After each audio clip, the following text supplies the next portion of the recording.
Quando nós falamos em meditar na palavra de Deus, as Sagradas Escrituras associam a meditação com o ruminar dos animais. A Bíblia Sagrada nos mostra que meditar na palavra de Deus é semelhante e é tão importante quanto o ruminar dos animais. E o que é o ruminar dos animais? Por exemplo, quando nós olhamos para um camelo ruminando um alimento, o camelo, ele vai até a vegetação, vai até o mato, até o alimento dele, ele começa a comer aquele alimento e aí ele mastiga, mastiga, mastiga, mastiga. Quando aquele alimento está bem triturado na boca do camelo, ele engole aquele alimento e do estômago esse alimento volta para a boca e o camelo continua mastigando, mastigando, mastigando. Ele devolve esse alimento para o seu estômago e depois devolve para a boca e continua mastigando, mastigando. Por quê? Porque o camelo ele pode ficar até muitos dias sem se alimentar por causa das viagens longas. E ele precisa mastigar bem o alimento, ele precisa triturar bem o alimento para quê? Para que o corpo dele possa absorver todos os nutrientes necessários. Inclusive, isso serve também para a fisiologia humana, isso também serve para o bom funcionamento do corpo humano. É importante que você mastigue bem os alimentos para que o seu corpo venha absorver, para que o seu corpo venha extrair as vitaminas necessárias ou os componentes necessários daquele alimento que você está comendo. Então, a palavra de Deus nos mostra que meditar nas Sagradas Escrituras é semelhante ao ruminar dos animais, ou seja, você precisa mastigar bem a palavra de Deus para aproveitar todos os nutrientes dessa própria palavra, para que você sobreviva, para que o seu espírito venha absorver, para que o seu espírito venha sugar todas as vitaminas e os nutrientes necessários, para que o seu espírito esteja conectado com o Espírito do Senhor. E é justamente isso que nós vamos fazer hoje. Nós vamos ruminar na palavra de Deus, nós vamos meditar na palavra de Deus, porque eu vou repetir uma meditação que eu fiz há alguns meses atrás. Nós vamos ler mais uma vez, com alguns acréscimos, Salmos capítulo de número 133. E esse é um texto fundamental para a igreja dos últimos dias. Por quê? Porque esse é um texto que nos mostra que a igreja em comunhão receberá grande poder e autoridade ao ponto de viver o sacerdócio eterno segundo a ordem de Melquisedeque. A igreja começará a viver em sua plenitude no poder e na autoridade de Jesus Cristo, quando essa igreja estiver agindo segundo a revelação de Salmos capítulo 133, que também está conectado com Salmos capítulo 110. Uma igreja unida que será usada com grande poder e autoridade. Eu também tenho certeza, meus irmãos, que esse vídeo aqui também vai ser um vídeo peneira, porque existem muitas pessoas que estão ignorando esse princípio que Deus estabeleceu desde o Gênesis, que é o seu povo unido, buscando a presença de Deus, corrigindo as suas falhas para receber grande poder e autoridade. Se você quer meditar em uma revelação importantíssima para os últimos dias, eu sugiro que você fique até o final desse vídeo. Seja muito bem-vindo a mais essa meditação do canal A Lâmpada para os Meus Pés.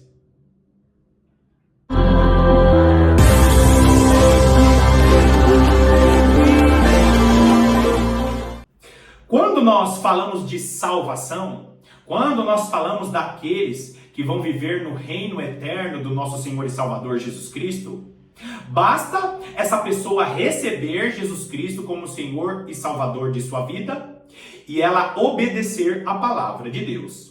A salvação está acessível a todo aquele que crê no nome de Jesus, a todo aquele que tem tempo de viver e obedecer a palavra do Senhor. Por quê? Porque a salvação ela é acessível porque Jesus Cristo conquistou a salvação na cruz do Calvário. Agora, existe um grupo específico de cristãos que nos próximos anos, talvez nos próximos meses, será usado com grande poder e autoridade, porque vai estar vivendo a vontade de Deus no período mais escuro da história. Você sabia que um período sombrio se aproxima das nações? E infelizmente a maior parte dos cristãos ou estão preocupados com seus cargos ministeriais, ou estão preocupados com suas profissões, ou estão preocupados com suas carreiras, ou perdem tempo assistindo e torcendo para políticos. Nós estamos vendo cristãos piedosos que amam Jesus, que amam a palavra de Deus, mas estão distraídos e não estão percebendo as coisas que já estão acontecendo e as palavras que Jesus já está revelando. Palavras essas que estão contidas nas Sagradas Escrituras, que o Senhor, em sua infinita bondade e misericórdia, tem permitido que alguns poucos servos ao redor do mundo possam entender. Então, existe um grupo de cristãos que está dormindo. E existe outro grupo de cristãos que são servos fiéis do Senhor, que estão decepcionados com as igrejas que frequentaram, e esses cristãos estão se anulando, criaram um muro grande porque não querem mais saber de se associar a outros cristãos.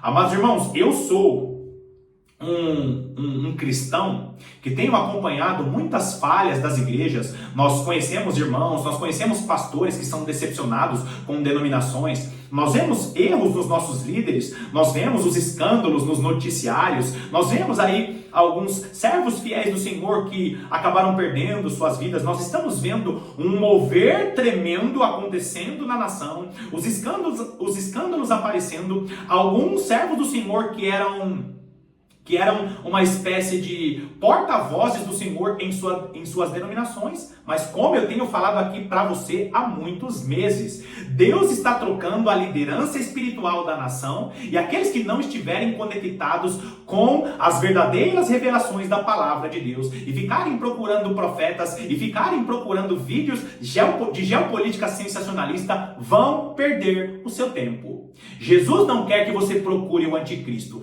Jesus quer que você discirna a verdadeira geopolítica através da palavra de Deus. Olha só o que o nosso Salvador disse em João, capítulo de número 17. Nós vamos ler a partir do versículo 20, que diz assim: Não rogo somente por estes, mas também por aqueles que vierem a crer em mim, por intermédio da sua palavra. Essa oração de João, capítulo 17, é a tão famosa oração sacerdotal. Jesus faz revelações impressionantes. Por favor, leia todo o capítulo 17 do Evangelho de João. Por quê? Porque aqui Jesus nos mostra como a unidade da igreja trará poder e autoridade. Tem muitos cristãos que não conseguem ver o poder e a autoridade de Jesus aqui. Por quê? Porque Jesus ele traz a revelação que já tinha sido dito pela lei nos Salmos e os profetas. Ou seja, o corpo de Cristo unido será um corpo habilitado a trazer o poder e a autoridade de Jesus para essa terra. E a pergunta que você tem que me fazer é a seguinte: irmão Paulo, como que nós vamos manifestar o verdadeiro poder e a autoridade? Por que eu falo verdadeiro? Porque hoje nós recebemos uma fagulha da presença de Deus, nós choramos, nós nos derramamos e pensamos que Deus não tem nada mais para nós. Na verdade, o que nós recebemos, queridos, é apenas a fagulha, é apenas a migalha, é apenas aquele restinho do pão. Lembra da mulher que pediu para Jesus: Senhor, deixa pelo menos eu comer dessas migalhas que caem da mesa. As migalhas que caem da mesa é o que nós estamos recebendo hoje, as migalhas caindo da mesa do Senhor, e nós já pensamos que já é a plenitude do poder de Deus. Não, existe um poder e uma autoridade que nós estaremos exercendo nos próximos anos, como eu sempre falo, talvez nos próximos meses. Esse poder e essa autoridade será revelada a uma igreja que vai ser habilitada e capacitada a acessar as regiões celestiais, a acessar as regiões da eternidade e trazer esse poder e essa autoridade para o mundo em que nós vivemos. Então, Deus vai habilitar um grupo específico de cristãos para viver o poder e a autoridade.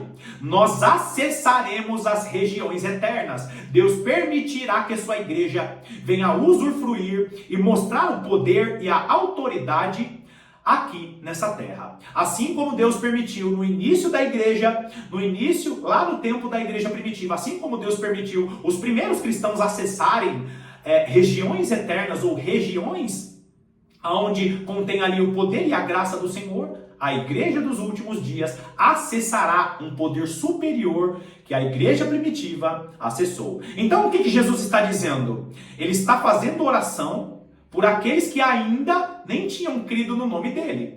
Jesus está nos seus últimos dias de vida, orando ali com os discípulos e dizendo: Senhor, eu não estou orando apenas por esses que estão aqui na minha frente. Eu estou orando agora por aqueles que ainda vão crer em mim por intermédio da sua palavra. Ou seja, queridos, Jesus orou por mim e por você e continua orando hoje, mas ele orou por mim e por você há 2000 anos atrás, quando ele estava com os seus pés humanos aqui nessa terra. Agora entenda a oração de Jesus, porque na oração ele faz uma revelação importantíssima que a maior parte dos cristãos estão ignorando. Versículo 21.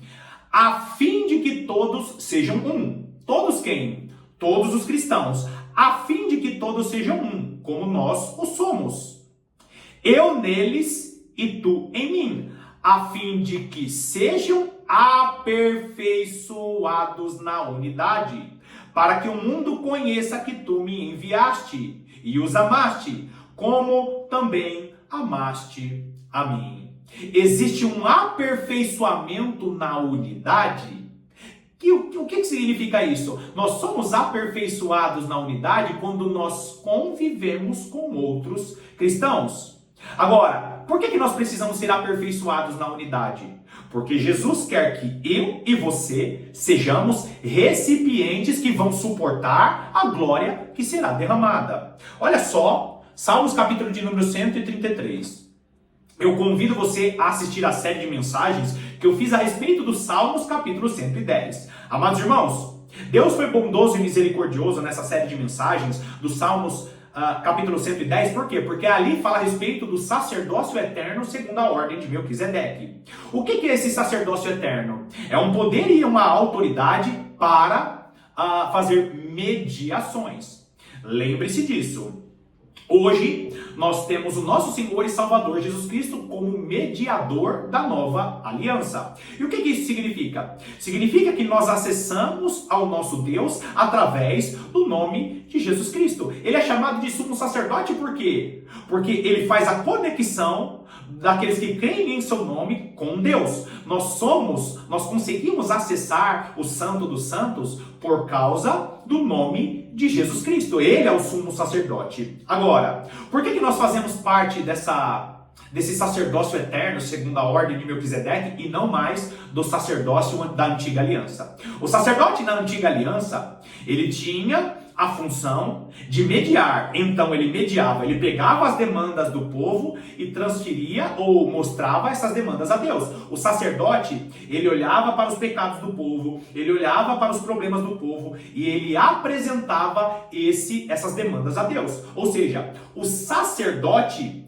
ele tinha a função de representar o povo diante de Deus. Ou seja, quando nós estivermos nessa dimensão extraordinária, essa dimensão que é o sacerdócio eterno segundo a ordem de Melquisedeque, que não é um sacerdócio semelhante à antiga aliança, mas é um sacerdócio superior, quando nós estivermos nessa condição, nós conseguiremos representar o povo diante de Deus. Por quê? Porque as duas testemunhas dos últimos dias, que é a igreja de Cristo composta por judeus e gentios, essa igreja acessará regiões poderosas e terá essa capacidade superior para fazer as orações e as coisas acontecerem aqui nessa terra.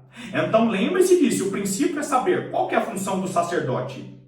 A função do sacerdote é fazer a mediação, pegar a demanda do povo e apresentar essa demanda a Deus. Agora, se nós fazemos parte de um sacerdócio eterno, se nós fazemos parte de um sacerdócio superior, significa o quê? Que a autoridade será superior à autoridade do sacerdócio da antiga aliança. Salmos capítulo de número 133, nós vamos ler os 3 versículos. Versículo 1 diz assim: ó, como é bom e agradável viverem unidos os irmãos. Primeira coisa, nós precisamos entender o que significa isso. Queridos, quando ele fala assim, como é bom e agradável viverem unidos os irmãos, o que ele está dizendo? Ele está falando a respeito de uma condição de permanência. O que é viver? Viver é permanecer. O que é viver? Viver é habitar, é morar. Inclusive, essa palavra no hebraico, viverem, também significa habitar, permanecer, morar. O que isso significa, irmão Paulo? Significa que o quê? Que é bom e agradável aos olhos do Senhor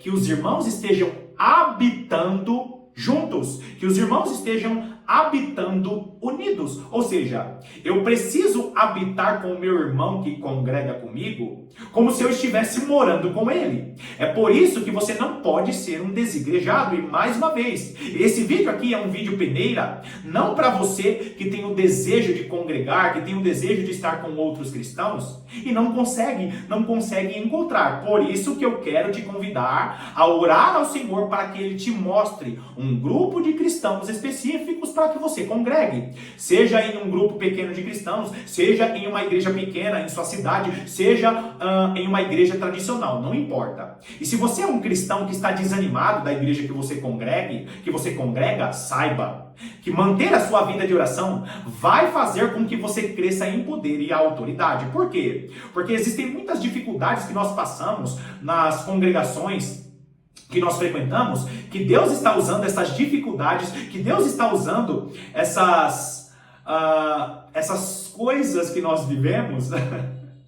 Para quê, queridos? Para que nos tornemos recipientes habilitados para suportar o poder e a autoridade que você vai receber. Ou seja, se você suporta o irmão, a irmãzinha difícil lá na reunião de oração, na reunião de intercessão, se tem um grupo de estudos que você faz, se tem um grupo de evangelização que você frequenta, se tem uma escola dominical que você frequenta e você tem dificuldade de convivência, saiba, essa dificuldade de convivência, essa chateação que você passa, está te preparando para ser um recipiente que vai suportar a glória de Deus. Deus quer que você more, Deus quer que você permaneça na união dos irmãos. Agora, o versículo 2 vai nos mostrar que essa união, ela não é uma união para comer pizza, essa não é uma união apenas para se associar com pessoas em entretenimentos comuns, para assistir televisão, para ir ao cinema. Não.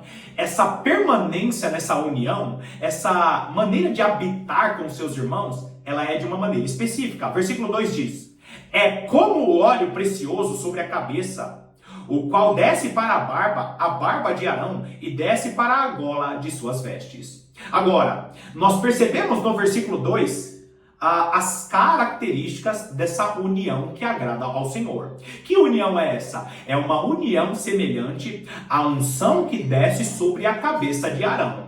E eu sei que você conhece a história de Arão. Arão foi o primeiro sumo sacerdote constituído, inclusive o sacerdócio na antiga aliança tinha ali como referência o próprio sumo sacerdote Arão.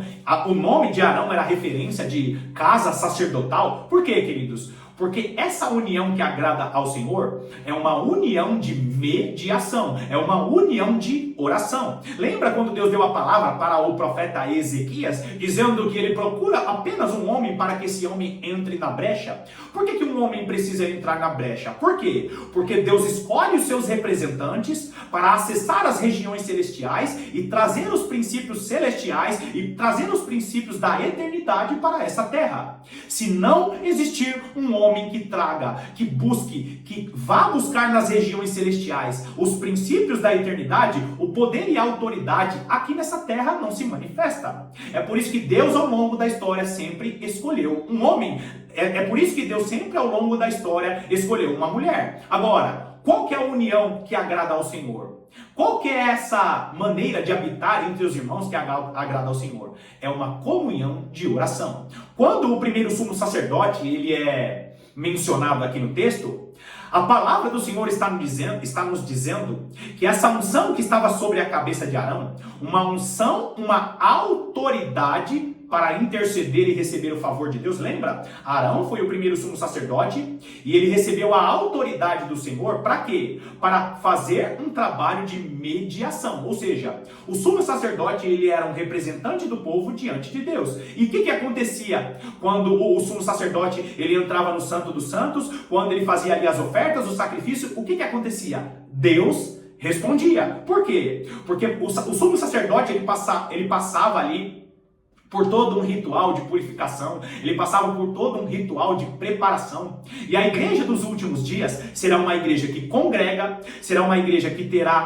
que fará um esforço para estar com outros irmãos. Por quê? Porque é um grupo de pessoas, não é um cristão isolado, apenas assistindo vídeos pela internet, que serão revestidos de poder e autoridade.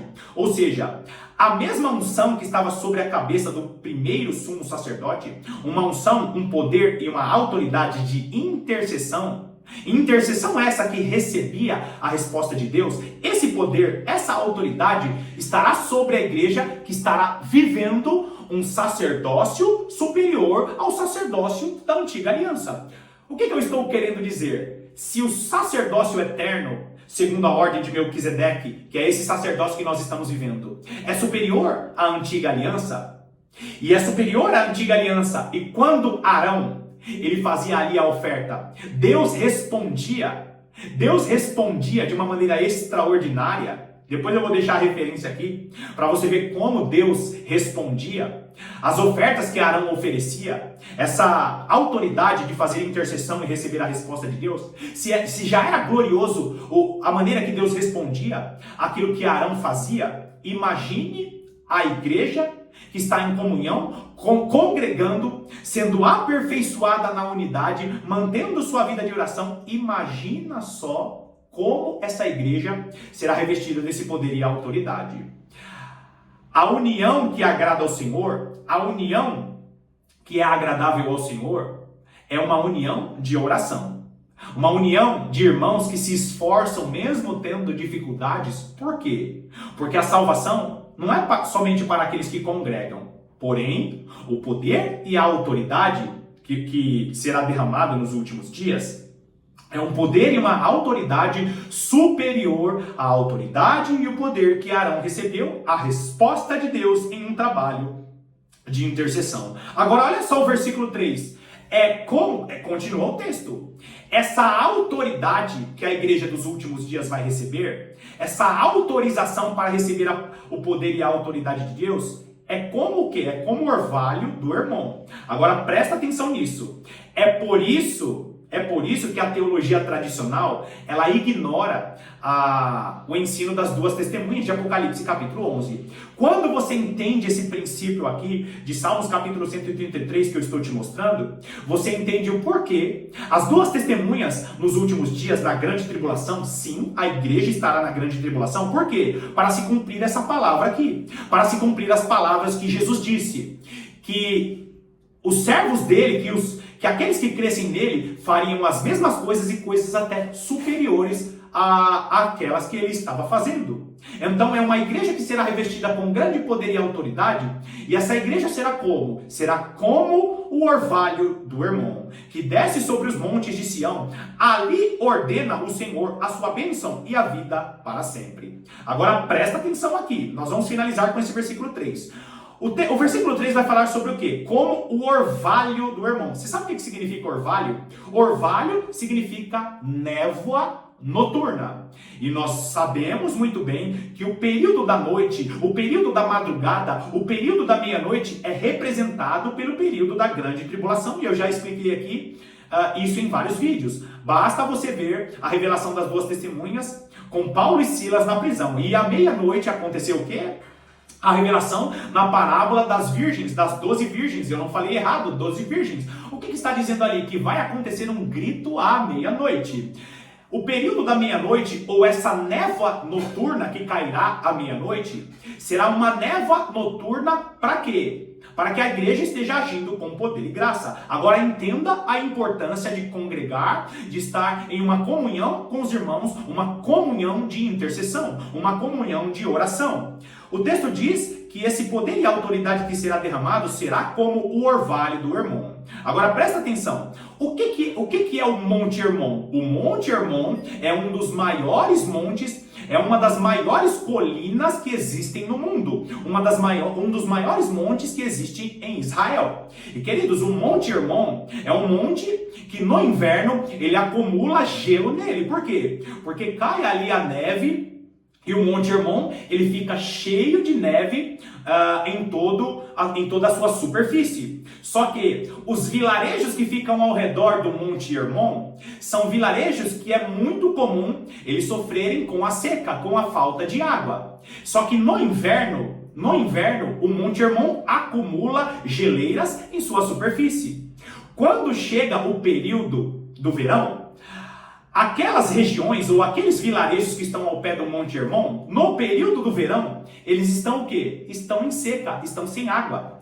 Quando começa o nascer do sol no verão, as geleiras derretem e a água do Monte Hermon, que vai derretendo daquela geleira, ela mata a sede dos vilarejos que estão sem águas nessa época. O que esse texto está nos dizendo? Assim como as geleiras que derretem do Monte Hermon, será a igreja de Jesus Cristo. Uma igreja que congrega, uma igreja que não foge da comunhão dos irmãos, uma igreja que tem vida de oração. Essa igreja será como o quê? Como o Monte Hermon. O Monte Hermon que as geleiras vão derretendo e essa água supre a sede dos vilarejos que estão passando sede. E o que isso significa? Significa que no verão nascerá o sol da justiça. Quem que é o sol da justiça? O nosso Senhor e Salvador Jesus Cristo. Ele é o responsável, o sol da justiça é o responsável pelo derretimento das geleiras do Monte Hermon. Só que nós somos esse Monte Hermon. Por quê? Porque nós seremos aqueles que mataremos a sede daqueles vilarejos ou daqueles povos que ainda não receberam Jesus Cristo como Senhor e Salvador. O que eu estou dizendo? Eu estou voltando para o início do vídeo. Quando o nosso Senhor e Salvador, ele disse em João capítulo 17, que ele estava rogando para quê? Para que a igreja fosse aperfeiçoada na unidade. Ou seja, o irmãozinho que você tem dificuldade, a irmãzinha que você diz que não suporta ela, aquela irmãzinha difícil do grupo de evangelização, aquele irmãozinho difícil, no momento em que você está ensaiando o louvor, então, Deus quer que você continue orando com essa pessoa. Por quê? Porque com as dificuldades que vocês têm um com o outro, vocês vão ser trabalhados e esse trabalho tornará vocês recipientes habilitados para receber a unção de Deus.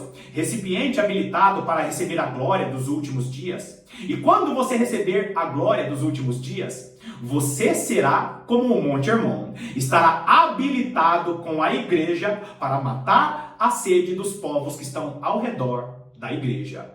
Amados irmãos, Deus tem uma preparação especial para a igreja dos últimos dias. Mas aqueles que ignorarem o chamado de Deus para viver em unidade, para ser aperfeiçoado na unidade, esses, infelizmente, podem até ser salvos, porque Deus não depende de outras pessoas para salvar algumas pessoas. Você pode até ser salvo, mas não participará do grande poder e autoridade que está sendo revelado e que será derramado nos próximos anos, talvez nos próximos meses. Deixa Deus trabalhar no seu coração nas dificuldades da comunhão com outros irmãos, porque eu tenho certeza que chegará um tempo que você glorificará o Senhor, porque Ele estará fazendo na sua vida e através da sua vida. Que Deus te abençoe poderosamente e estaremos aqui no próximo vídeo para meditar na preciosa palavra de Deus. Até lá!